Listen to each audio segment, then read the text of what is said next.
The Create Fishnet tool inside the RadScout application assists with maintaining your survey transect spacing by creating a net of rectangular cells or a fishnet to be used as a spatial guide.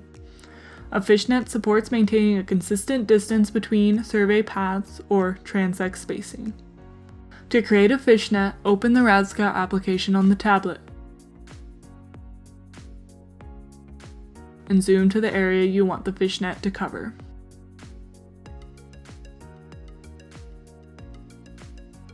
Select the Tools drop-down menu, then select the Create Fishnet tool. Transect spacing may be modified by selecting the value next to spacing and inputting the grid dimension using the number pad. Choose the preferred unit of feet or meters from the drop-down menu next to Units.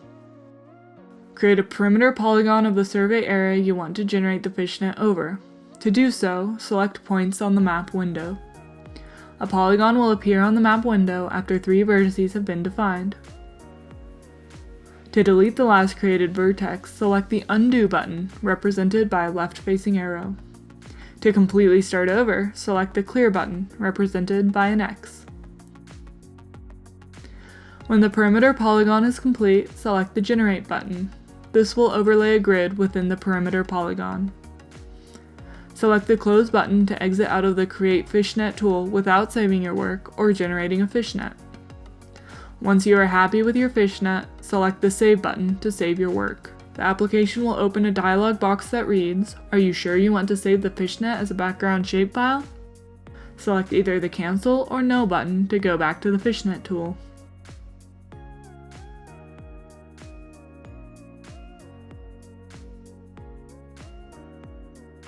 Select the Yes button to save the fishnet with a default name and load it as a background file. The fishnet background file can be turned on or off from the Backgrounds Layers menu, as shown in video 1.4 of this series. Please check out our other RadScout instructional videos on the ERG webpage. Any feedback or suggestions for additional RadScout videos is appreciated and can be sent to radscout@ergoffice.com.